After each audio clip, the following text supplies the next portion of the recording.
भाईवर बहिणो, असं म्हणून सातत्याने जो खोटं बोलला, त्या खोटं बोलण्यातल्या काही भागाला आपल्याला माफ करता येईल, विसरून जाता येईल. त्यांनी सांगितलं की तुम्ही मला निवडून द्या, 800 दिन येतील. आता म्हणायची वेळ आली आहे, तुझे 800 दिन तुझ्याजवळ ठेव, कोई लौटा दे मुझे बीते हुए दिन. मात्र 800 दिनाचं गाजर दाखवलं हे आपल्याला विसरता येईल. आपल्या सगळ्यांच्या खात्यात 15-15 लाख रुपये टाकणार होता हे आपल्याला विसरता येईल.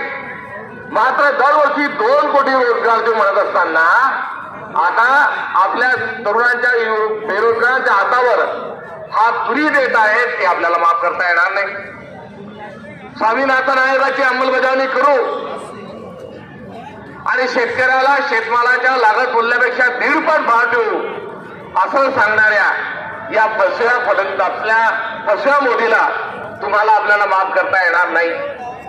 ही शृंखला बरीच मोठी आहे.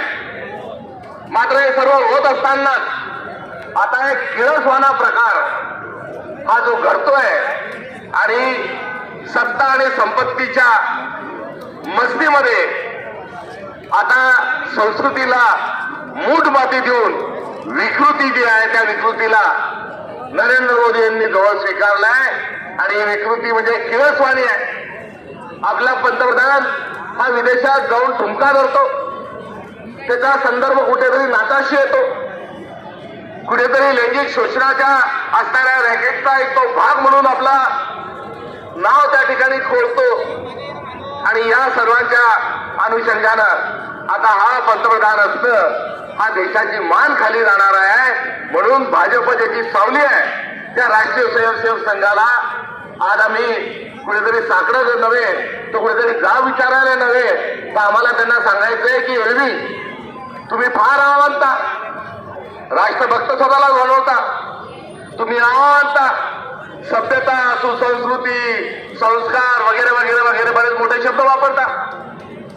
आता आपण एवढं जे बोलता त्याच्या अगदी विपरीत तुमचा हा बगलबच्चा हा नरेंद्र मोदी हा आता विकृत पद्धतीनं वागत आहे. आणि असा एक संस्कृती बुडवा, एक भारताची सभ्यता बुडवा पंतप्रधान हा असताना तुम्ही मुख घेऊन गप्प खात. वास्तविक पाहता बाळासाहेब आज आपल्याला संघ कार्यालयामध्ये जायचं होतं. आपण सांगितलं होतं की संघामध्ये जायचं आणि मोहन भागवतजींना भारताचं संविधान जे आहे हे त्यांना भेट द्यायचं. आणि भारताचा जो तिरंगा आहे, भारत की आन बान शान आपला तिरंगा, हे दोन ज्या आपला स्वाभिमान असणाऱ्या आणि भारतीय नागरिकांना या त्याच्या प्रतीकाबद्दल जीव वाळून टाकत असताना आणि प्रसंगी बलिदान देण्याकरता अभिमान वाटतो. या 2 गोष्टी आपल्याला त्यांना सरसंघचालकांना नेऊन द्यायच्या आहेत. मात्र सरसंघचालक जे आहेत ते सकाळच्याच विमानाने मध्ये दिल्लीला चालले गेले. अरे तुम्ही कशाला घाबरता अरे मोहन भागवतजी? तुम्ही बहुजनांना घाबरता, संविधानाला घाबरता, तिरंग्याला घाबरता की अजून कोणाला घाबरता? आम्ही तर काही आमच्याजवळ बंदुकी नाहीत आणि येऊन तुम्हाला शिवीगाळ शलक्या भाषेत कराव ना. हमारा वैसा किरदार है, ना आदत है, ना हमारी नियत है, ना फितरत है. आम्ही आपल्याशी बोलायला येतो म्हटल्यानंतर तुम्ही तो आम्हाला म्हणायला पाहिजे होतं की उन्हाचा वेळ आहे, जेवण कराल का पनट घेऊ का लस्सी तुम्हाला घ्यायची आहे असं आपण बोलायला पाहिजे होतं. कारण आम्ही पण भारतीयच आहोत, आम्ही या देशातलेच आहोत. आता मूळ या देशातले आहोत म्हणून मी काही आता कुरापत काढत नाही. मात्र आम्ही येत असताना भारतीयच आपल्याजवळ जर येत असताना तुम्हाला जर दिल्लीला पळून जावं असं वाटत असेल, हो पळून जावं वाटत असेल तर तुमचा प्रभाव आता भाजपवर राहिला नाही असं आम्ही म्हणायचं की तुम्ही जाणून बुजून संविधानाला, आम्हाला, आमच्या परंपरेला पाठ टाकून पळून गेलात असं आम्ही म्हणायचो. हा एक प्रश्न या निमित्ताने उपस्थित होतो. पंतप्रधान नरेंद्र मोदी 2014ला पंतप्रधान झाले आणि पळत पळत पळत पळत लगोलग नागपूरला आले आणि रेशीमबागला गेले आणि सांगितलं मी संघाचा कार्यकर्ता आहे आणि संघामुळेच मी या देशाचा पंतप्रधान झालेलो आहे आणि हा माझा नव्हे तर संघाचा विजय आहे. आता हे तुम्ही 14ला म्हणाले, 11 वर्ष आलेच नाही. 11 वर्षानंतर पुन्हा आले. पुन्हा आल्यानंतर तुम्हाला बौद्धिक दिल्या गेलं आणि बौद्धिक देत असताना सांगितलं की वय वर्ष 75 झाल्यानंतर प्रत्येक माणसाने निवृत्ती घेतली पाहिजे आणि तुम्ही आता निवृत्त व्हा आणि मार्गदर्शक मंडळामध्ये जा, ही आपली असणारी परंपरा आहे असं बौद्धिक पाजलं. ते काही नरेंद्र मोदींनी प्राशान केलं नाही, स्वीकारलं नाही. ते पाठ टाकून उत्तरप्रदेश चालले गेले आणि ही घटना काय दर्शवते की संघाच्या ताब्यात नरेंद्र मोदी राहिलेला नाही. संघाला नरेंद्र मोदी घाबरत नाही. निदान ते तरी सांगून द्या की माझा आता नरेंद्र मोदी भारतीय जनता पक्ष ऐकत नाही, ते सैराट झालेले आहेत असं तुम्ही सांगा. नाही तर त्यांचा राजीनामा आपण घ्या. मात्र तुमचा एक तर प्रभाव चालला गेलाय किंवा तुमच्यातही नैतिकता उरलेली नाही. हे खुलं आव्हान या संविधान चौकातून आम्ही आपल्याला देत आहोत. आमच्या हातात संविधान आहे आणि तुमच्या हातात काय आहे? काय त्यांच्या हातात? ऐकून नाही आलं तिथपर्यंत गेलं पाहिजे. आमच्या हातात भारताचं महान संविधान आहे. तुमच्या हातात काय आहे? घ्यायला तर तुम्ही आमचं संविधानही घेऊन टाकता हो, मात्र तुमच्या पोटात काय आहे, तुमच्या हृदयात काय आहे, तुमच्या डोक्यात काय आहे, तुमच्या ओठात काय आहे हे आम्हाला सगळ्यांना माहिती है. ये पब्लिक है, ये सब जानती है. त्या ठिकाणी त्यांनी या चळवळीचा उल्लेखही गौरवही केला. मात्र प्रशासनात खुर्चीवर येऊन जेव्हा बसता तेव्हा हे गाडीची चाकं उलटी फिरवायला लागलेले आहेत. अब की बार 400 पार आणि संविधान बदलायचं आहे आणि पंच ऑफ थॉट हे राष्ट्रीय स्वयंसेवक संघाच्या माध्यमातून त्यांना या देशावर आणायचं. त्यावेळेस 400 आले नाही. थोडक्यात कुठेतरी आपण कमी पडलो, संवादाला कमी पडलो, समजून घ्यायला कमी पडलो. मात्र त्यावेळेस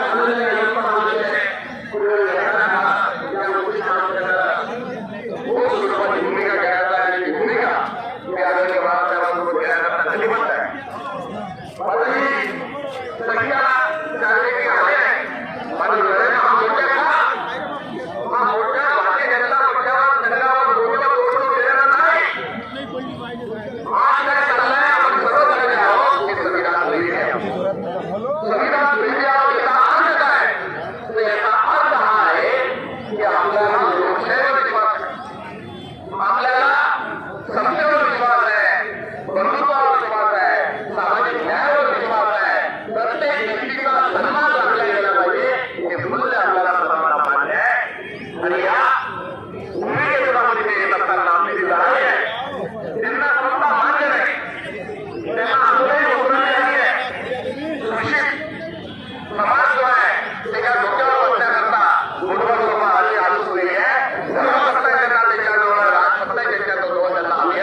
सर्वांमध्ये निर्माण व्हावी आणि त्या प्रश्नातून आपण आपल्याला देशासाठी मनमिष्टे केली आहे, संविधान पे मनमिष्टे केली आपण सर्वांनी पुढे गेलं पाहिजे. आणि आज जर आपण थांबलो, आज खऱ्याला खरं आपण जर म्हटलं नाही तर येणारा काळ आपल्याला हा माफ करणार नाही. फक्त मी शिवशाहू फुले आंबेडकरांचा कार्यकर्ता, माझ्या घरात सर्व हे महामानव आहेत. मी त्यांच्या जयंत्या पुण्यतिथ्या साजरा करतो, त्यांच्या जयंती पुण्यतिथीला मी खूप छान भाषण करतो, यांच्या जयंतीला मी खूप छान नाच करतो. हा गोष्ट जी आहे त्याच्यावर जर आपण आपली अशी दारून ठेवली तर आपण पुरोगामी नाहीत हे बंधूजन समजून घ्या.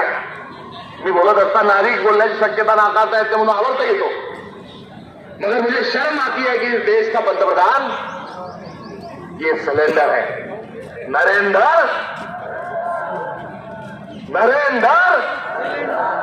सिलेंडर भी गायब, नरेंद्र भी गायब. भाई और बहिणो, म्हणता म्हणता हा घडी थांबत नव्हता आणि म्हणजे माझी छाती आता कुठे गेली ती 56 इंचाची छाती.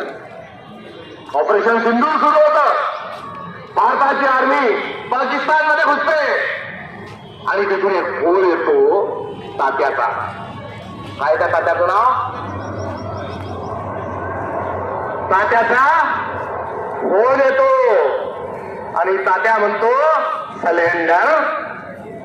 नरेंद्र बिळात चालला जातो आणि आपलं जे लढाई आहे ही लढाई तो तात्या जो आहे अमेरिकेतून थांबवतो आणि 56 इंचाच्या छातीमध्ये 5 नंतर एक चिंब लागतो आणि हेफर 5.5 इंचाचा छातीवाला पंतप्रधान हा भेषण सारखा आपली आग घालवतो, आपली देशभर आणि जगभरामध्ये आपली इज्जत घालवतो. इस्टिन फाईल नावाचा सुजाताराने आता अत्यंत वस्तुनिष्ठ स्वरूपात आपल्याला हा काय एकत्र चालू आहे सांगितलंय. इस्टिन फाईल पण सांगितली आहे. बाळासाहेब पार्लमेंटरी आणि अनपार्लमेंटरी शब्द जे आहेत त्याची डिक्शनरी आदरणीय बाबासाहेब आंबेडकरांनी तयार करून ठेवली आहे. त्याच्यामध्ये एसटी हा शब्द अनपार्लमेंटरी आहे का? कारण एसटी असा उल्लेख राहुल गांधींनी पार्लमेंटमध्ये केला तर स्पीकर म्हणतात नो एसटी, नो बैठ जाओ माइक बंद होतो. असा आखिर है क्या? एस्टिन फाइल में देश जानना चाहता है कि इस एस्टिन फाइल में ऐसा है क्या कि नरेंद्र हमारा सिलेंडर हो जाता है, सिलेंडर भी गायब हो जाता है, नरेंद्र भी गायब हो जाता है. ऐसा एस्टिन फाइल में है क्या? एस्टिन फाइल की जब चर्चा चलती है पार्लियामेंट में, एस्टिन फाइल पर सवाल पूछे जाते हैं और इस देश का लोकसभा का नेता प्रतिपक्ष राहुल जी कुछ बुनियादी मुद्दे हमके सामने खड़े करते हैं और बड़ी सभागार में संसद में नरेंद्र मोदी को चुपचाप मुंडी नीचे डालकर सुनते हैं. इस देश की मीडिया को, इस देश के नागरिकों को, इस देश के विपक्ष के आंखों में आंखें डालकर बात करने की हिम्मत इस सिलेंडर मोदी में नहीं है. वो नीचे गर्दन डालते हुए संसद में बैठते हैं और जैसी संसद जो है उस संसद का काम रोका जाता है तो उठ के भाग के चले जाते हैं और फोन लगाते हैं. उनका फोन उनके आका मोहन भागवत जी को लगाते थे तो हम समझ सकते हैं, मगर उन्होंने वो फोन मोहन भागवत जी को नहीं किया. उन्होंने वो फोन किसको किया?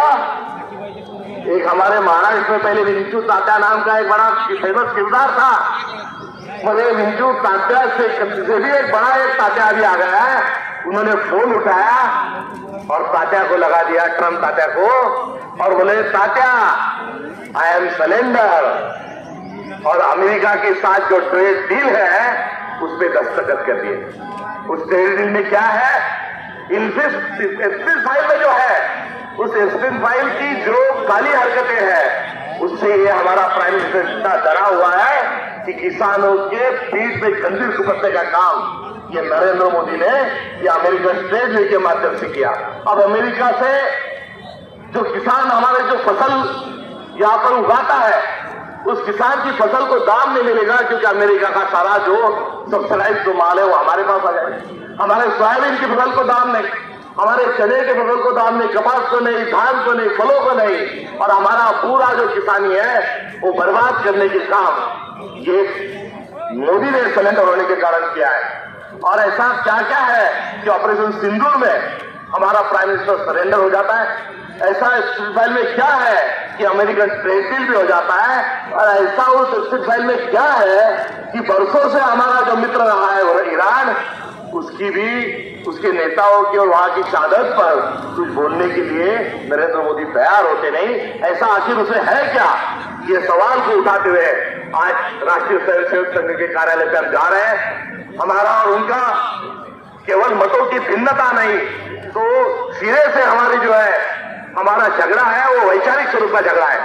और इस झगड़े को बरकरार रखते हुए, क्योंकि हमारे शब्दों का भारत ये हमारा संविधान का भारत है, संविधान को अभिप्रेत भारत निर्माण के लिए हम कटिबद्ध है, और आप संविधान को तोड़ने के लिए और फिर से मनुवाद लाने के लिए आप कटिबद्ध है। ये हमारा और आपका जो पुश्तैनी जो झगड़ा है, पुश्तैनी का मतलब क्या है कि ये झगड़ा तथागत गौतम बुद्ध जी ने लड़ा और उन्होंने मनुवादियों के खिलाफ हमें धम्म दिया।